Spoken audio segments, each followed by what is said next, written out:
because I'm still working out how to actually market it.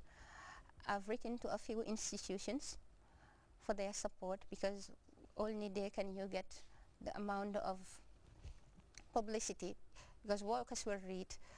Students are normally not all that. When the price is 200, it's exorbitant for most of them. But still, I think it's a very creative book, and it is something that people would find very interesting. So if you want the book, you get my number. We will direct you where you can get it. All right, Rahi, thank you very much for talking to Weekend Spectrum.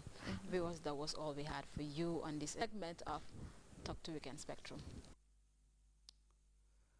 Mamadou Sabali has written another book. This time around, the focus is on the significance of the national anthem. Weekend Spectrum caught up with him during an outing at the tourism development area. Sabali dilated on the need to apply the spirit of the national anthem to join national development endeavors. Mamadou Sabali, who has been writing for so many years, being the first valedictorian for the first university convocation program in the Gambia in February 1999. Sabali went on to write his first novel or book called Jangi Jollof. That book, plus many others, has been published by Mamadou Sabali, and the latest one is for the Gambia. I mean, this book is basically trying to critique Gambians, or trying to urge Gambians to be more patriotic, or to look at the significance of the national anthem and be guided by it. Definitely a great honor for me to be able to come up with a book on the national anthem, because this is a very special and unique anthem. And I took up this challenge to bring out the beauty of this anthem, and also to celebrate the beauty of the country that this national prayer represents. Well, you would recall that in one of the July 22nd celebrations a couple of years back, President Jammeh did make his entire speech about the national anthem, trying to explain the deep meaning and inspirational themes in this national prayer, and that did really spark my imagination to come up with a book on this national prayer, because as you said, we normally sing it during festivities, but most of us don't have the time to sit down and reflect on the deep messages built in this national prayer that have the potential to inspire us to reach even higher heights as a nation. Well, Sabali, we are sitting at this location, well, the diamond of the country, so to speak. You said Gambia, in one of the opening points of your book, have no diamond, gold, or mineral resources.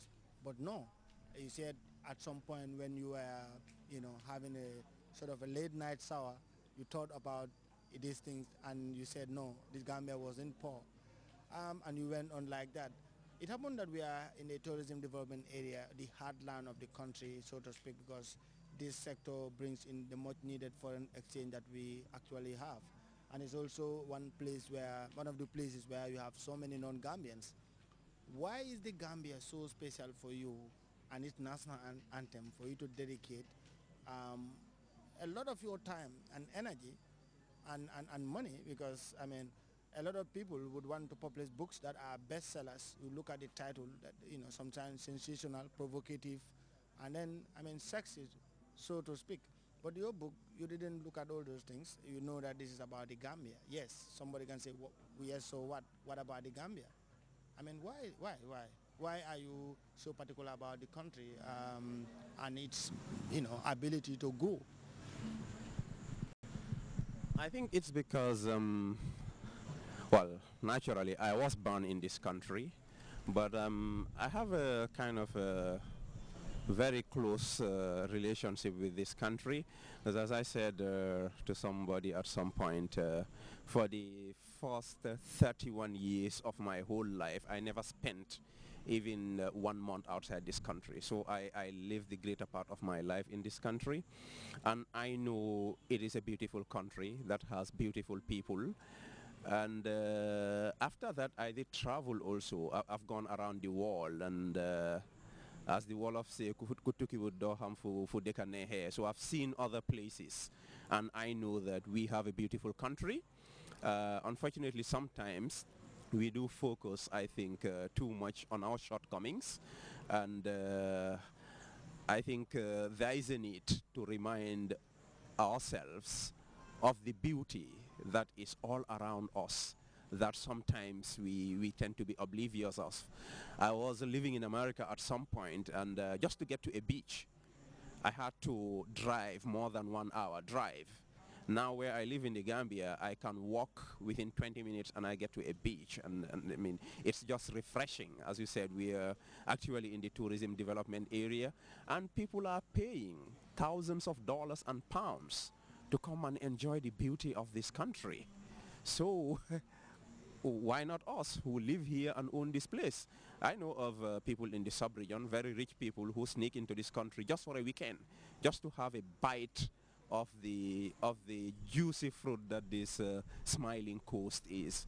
I think that there are so many inspiring things in this country that we need to bring out so that we remind ourselves of the greatness on of this country, and also the potential that it has to be even greater if we live the inspiring teachings, the beautiful messages in our folklore, in our songs, and especially in the prayer that we call the national anthem. Well, coming to the prayer is another sort of spiritual encounter.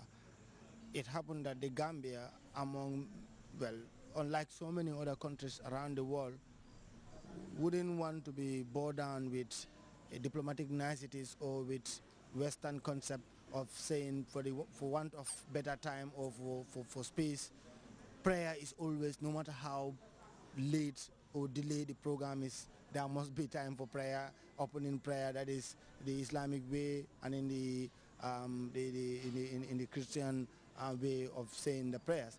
Now, the Gambia national anthem, they actually emphasize on prayer.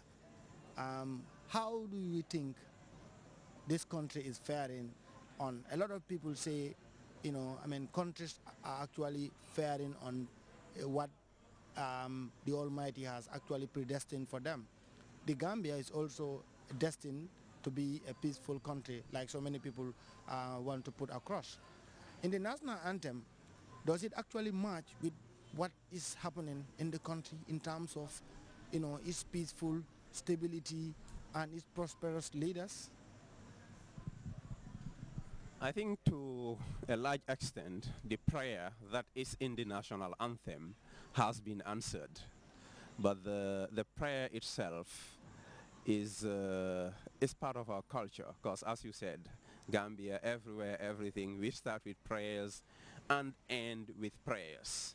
I mean, we pray to God to be a country of peace, love, and unity, you know, and we pray to God that we as Gambians remain, as the verse says in the anthem, to the Gambia ever true. In this book, you would see I do go a little bit hard on ourselves sometimes to say that, okay, we are praying and praying and praying. That is good. As one the philosopher Norman Vincent Peale said, prayer releases its power.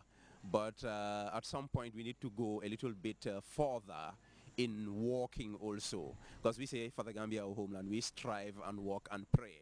So we pray, we've prayed enough, we are praying, continue to pray, but we need to work a little bit harder, especially us the young people, because as the Wolof say, yala yala base at all, God will bring the rain, he will take care of things, but you have to go and put the seed in the sand for yourself also. And I go further to talk to young people, for instance, with what I call the parable of the Barada in one of the chapters. Like a nephew of mine once sang this song, so bugi ataya denga ambarada. So you pray to God, you want to be prosperous and successful, you have to walk. So I say the barada here is your walk. If you have to get that barada to be able to enjoy your attire. So prayers fine is deeply inbuilt with us, and it's a beautiful thing that we should continue, but we strive and walk and also pray. Let's not forget about the walk, especially those of us young people who are so infected with so-called nerve syndrome.